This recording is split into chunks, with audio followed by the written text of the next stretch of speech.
कहते हैं कि ये हौसलों की उड़ान है। ज़ुहा राशिद एक मिसाल हैं हौसलों के उड़ान की। ज़ुहा राशिद जो शरीर से दिव्यांग हैं मगर हौसले से नहीं, वह अपना काम खुद करती हैं। हाई स्कूल में 82% मार्क्स प्राप्त किए और एक चैनल चला रही हैं जिसके लाखों सब्सक्राइबर हैं। विश्व विकलांगता दिवस पर हम उनके निवास पर गए और उनसे ख़ास बातचीत की। तो उनका सपना है कि वे एक वकील बने। बाकी वो अपना काम खुद करती हैं और यूट्यूब से भी उन्हें अच्छी खासी कमाई हो जाती है। आप देख सकते हैं किस तरह से वो काम करती हैं। देखें उनसे हमारे द्वारा की गई ख़ास बातचीत। साथियों नमस्कार, आदाब। मैं शफ़ी मोहम्मद सैफ़ी। आप सभी को मालूम है 3 दिसंबर पूरी दुनिया मनाती है विश्व विकलांगता दिवस। तो हमारे साथ एक ऐसी शख्सियत मौजूद है, युवा शख्सियत ज़ुहा राशिद, जो पूरी तरीके से विकलांग है, लेकिन उसका हौसला, उसका जज्बा अगर आप देखेंगे तो बहुत काबिल लोगों में वो खासियत मिलती हैं जो ज़ुहा राशिद में मौजूद हैं। ज़ुहा राशिद ने हाई स्कूल में 82% मार्क्स प्राप्त किए। इसके अलावा इनका एक बहुत बड़ा यूट्यूब चैनल भी है और यह समय समय पर सोशल मीडिया पर अपनी मोटिवेशनल स्पीच देती हैं जिससे लोगों को उनका फ़ायदा भी मिले। तो हमारे साथ मौजूद हैं ज़ुहा। ज़ुहा, आप एक ऐसा चेहरा है मेरे सामने जो पूरी तरीके से विकलांग है। 100% विकलांगता है आप में, लेकिन आप का जज्बा, आपका हौसला देखकर एक ऐसा लगता है कि आप में बहुत बड़े जो हौसले वाले लोग हैं उनसे ज़्यादा आप पॉपुलर हो रही हैं आजकल, क्योंकि सोशल मीडिया पर आपका बड़ा नेटवर्क है, यूट्यूब चैनल है और लोग भी आकर आपको बधाइयाँ देते हैं। तो आप सबसे पहले अपने परिवार के बारे में, अपने बारे में थोड़ी सी हमें जानकारी दें। पहले मैं आपका शुक्रिया अदा करना चाहूँगी कि आप हमारे घर पर आए और सभी को गुड आफ्टरनून। और मैं बताना चाहूँगी कि मेरी फैमिली ने मुझे बहुत ही सपोर्ट किया है बचपन से। जब मैं पैदा हुई थी तो मैं बचपन से ही बिना हाथ के हुई थी। बहुत सारे लोग आए थे मुझे देखने और गांव में बहुत ही लोग आए थे देखने, चर्चा हो गई थी और सब कह रहे थे हिंदू की ये हमारी माता है, इसे हमें दे दो। कुछ मुस्लिम्स बोल रहे थे कि इसकी 4 दिन की ज़िंदगी है, इसे मार दो, एक बार रोने से अच्छा है, बार बार रोने से अच्छा है एक बार ही रो लिया जाए। तो फिर मेरी अम्मी अब्बू ने बोला कि नहीं, जब तक इसकी ज़िंदगी है, जब तक ईश्वर इसे ज़िंदा रखे, जब तक ये जिएगी और जैसे सारे बच्चों की परवरिश कर रहे हैं ऐसे ही इसकी होगी। अच्छा ज़ुहा, आप डिसेबल हो, एक तरीके से पूरी तरह विकलांग हो, तो आप किस तरह से एक्टिविटी करती हैं? कैसी आपकी दिनचर्या होती है? क्या व्यवस्था आपने बना रखी है? जब मैं उठती हूँ पहले ब्रश करती हूँ, मेरी ब्रश किट भी नीचे रखी होती है और मैं उससे ब्रश करती हूँ। फिर स्कूल के लिए रेडी होती हूँ, खुद ही यूनिफॉर्म पहन लेती हूँ मैं और फिर अम्मी चोटी बांध देती हैं। फिर उसको जगह तैयार होकर फिर मैं स्कूल चली जाती हूँ। फिर वहाँ से आती हूँ, फिर अपने जो ट्यूशन के बच्चे होते हैं उनको पढ़ाती हूँ। उसके बाद फिर जो मेरा सोशल मीडिया का है वीडियो बनाना, उसको बनाकर अपलोड करती हूँ, एडिटिंग करती हूँ और फिर जो खेलना वेलना वो करती हूँ। फिर अपना स्कूल का पढ़ती हूँ। अच्छा ज़ुहा, आप बहुत बड़ा चेहरा हो चुकी हैं।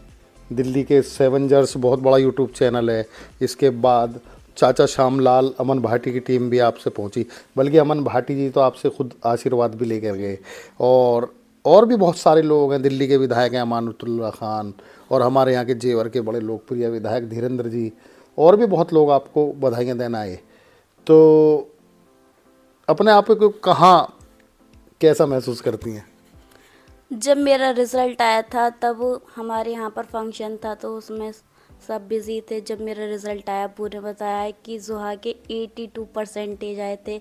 अम्मी रोने लगी और बहुत सब रोने लगे कि ऐसे, क्योंकि मेरी एग्ज़ाम टाइम में बहुत तबीयत ख़राब हो गई थी और सब सोच रहे थे कि इसके इतने नंबर नहीं आ पाएंगे क्योंकि तबीयत ख़राब हो गई थी। पर मेरे 82 आए थे।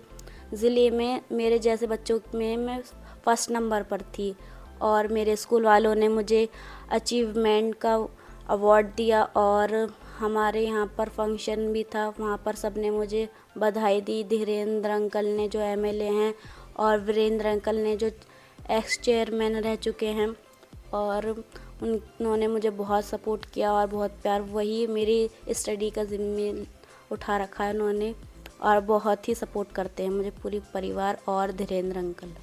और कौन कौन लोग बधाई देने पहुंचा आपको?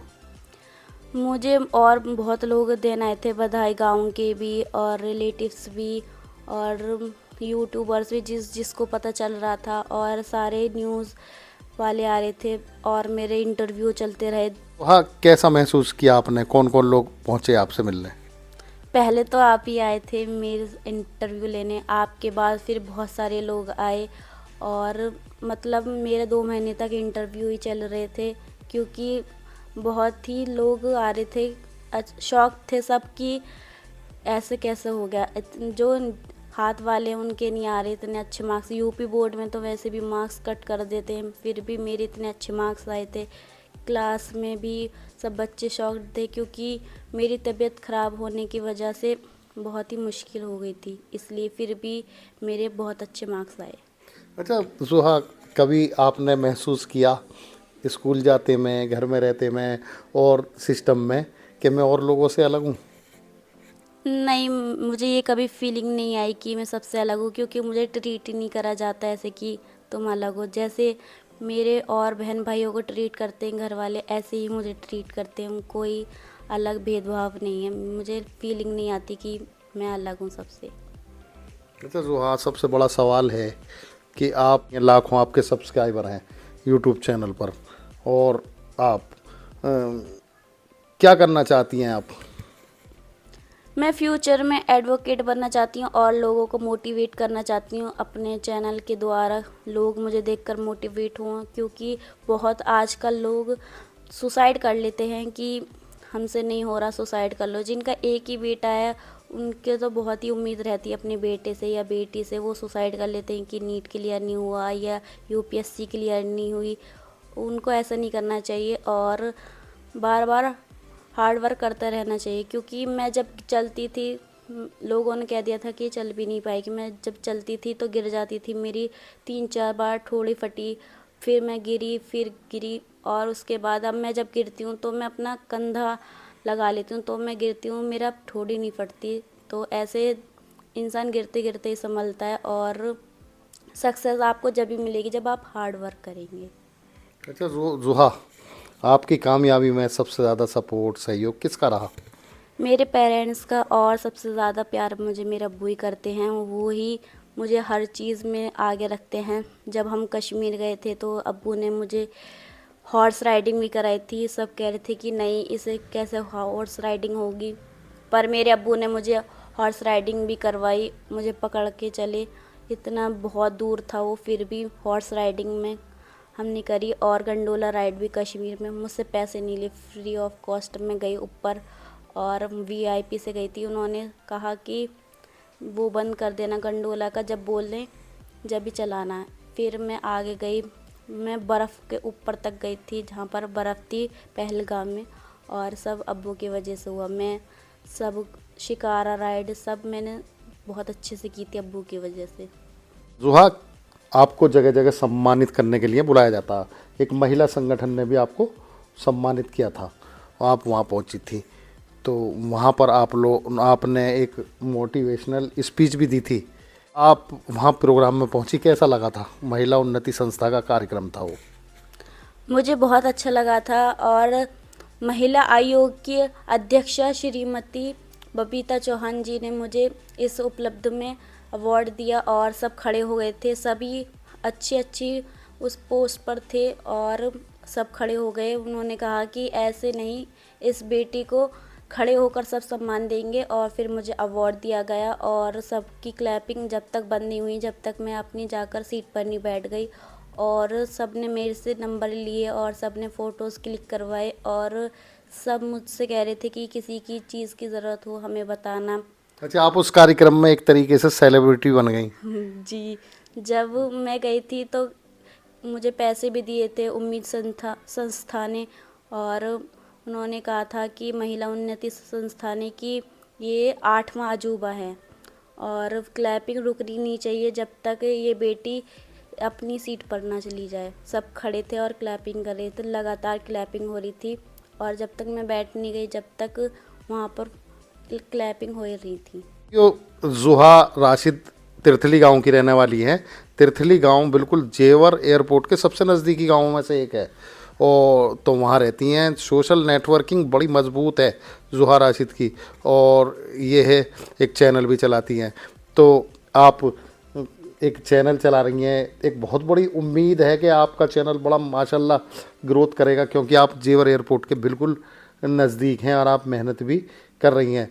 तो आप जो यूट्यूब चैनल से कमाई की तो कितनी कमाई कर लेती हैं आप और क्या करती हैं उसका? जो मेरी फर्स्ट इनकम आई थी वो मैंने गरीब बच्चों में दान कर दी थी और मैंने किसी को बताया भी नहीं क्योंकि वो नेकी कर दरिया में डाली एक वाली चीज़ कर रही थी मैंने, क्योंकि इसको बताया नहीं था मैंने। आप पूछ रहे हैं इसलिए बता रही हूँ मैं। और मेरी इनकम मैंने देखी नहीं, जितनी थी मैंने वो दान कर दी। अभी तक मैंने देखी नहीं है कितनी भी आती। वो जितने भी $100 होते हैं वो मैंने दान कर दी थी फर्स्ट टाइम ही। जब मेरा रिज़ल्ट आया था उससे अगले दिन ही मेरा वो आई थी पेमेंट, फर्स्ट पेमेंट थी वो। और मेरे यूट्यूब जुहा राशिद 2023 में 3 लाख प्लस सब्सक्राइबर हो गए थे और हमने सेलिब्रेशन किया था और हमने 50 के इंस्टाग्राम पर हो गए थे मेरे, उस पर भी सेलिब्रेशन करने के लिए सोचा था। फिर कुछ प्रॉब्लम आ गई थी तो मैंने करा नहीं क्योंकि मेरी तबीयत ख़राब हो गई थी बीच में। और मैं यही लोगों से कहूँगी कि मुझे सपोर्ट करें। अगर आप सपोर्ट करेंगे मुझे तो मुझे हौसला मिलेगा, फिर मैं और आगे वर्क बढ़ाऊँगी अपना, फिर लोगों को और मोटिवेट करूँगी। तो मैं यही कहूँगी कि आप मेरे चैनल को सब्सक्राइब भी करें और NCR एक्सप्रेसवे को भी सब्सक्राइब करें और इस वीडियो को शेयर बहुत करें। Thank you. साथियों, आपने देखा हमारे साथ मौजूद थी जुहा राशिद। जुहा राशिद एक अपने आप में अलग शख्सियत है। यूट्यूब से पैसा कमाया तो गरीबों में दान किया और ये अपनी कामयाबी में सबसे ज़्यादा योगदान अपने पिता जो हैं राशिद जी उनका बताती हैं। इसके अलावा उनकी योजना है कि वो वकील बने। जगह जगह इन्हें सम्मानित भी किया गया है और बड़े यूट्यूबर देश के जो सेवेंजर्स और श्यामलाल और अमन भाटी और बहुत बड़े बड़े चैनल इनके पास आए हैं, इंटरव्यू इनका किया है। तो विकलांगता दिवस में हमने ये आपको एक इनसे ख़ास बातचीत दिखाई क्योंकि इनसे बड़ी शख्सियत मेरे हिसाब से कोई हो नहीं सकती, जो पूरी तरीके से विकलांग होने के बाद भी एक ऐसा चेहरा है जो अपने आप में एक मिसाल हैं और जो ये चाहती हैं कि मैं अपना खर्चा खुद उठा सकूं। हालांकि वो अपने परिवार का जिक्र करती हैं कि उनका परिवार बहुत अच्छा है। उन्होंने ये भी जिक्र किया कि उनकी स्टडी का खर्चा यहाँ जेवर के विधायक धीरेन्द्र जी और वीरेंद्र जी उनके भाई उठाते हैं। तो साथियों, जुहा ने एक और बात की है अपने चैनल को बताकर कि अभी लोग, आप मेरे दर्शक जो NCR एक्सप्रेस न्यूज़ को देख रहे हैं, मेरे सोशल नेटवर्क को देख रहे हैं, फेसबुक पर, इंस्टाग्राम पर, जहाँ भी मुझे देख रहे हैं, उन्होंने अपने चैनल का नाम भी बताया है। तो आप अगर उस पर बटन दबाएंगे एक सब्सक्राइब पर तो बहुत हौसला मिलेगा जुहा राशिद को। और हम खुद NCR एक्सप्रेस न्यूज़, आप देख सकते हैं ग्रेटर नोएडा से यहाँ तिरथली पहुँचा हूँ मैं सिर्फ इनसे बातचीत करने के लिए। तो आप हमारी भी हौसला अफजाई करें NCR एक्सप्रेस न्यूज़ को सब्सक्राइब करके और जुहा राशिद की भी हौसला अफजाई करें, जिससे ज़रूरत उन्हें बहुत है। और आपका एक ये बटन दबाना सब्सक्राइब पर उनके लिए बहुत बड़ा कामयाबी की ओर ले जाने वाला कदम हो सकता है।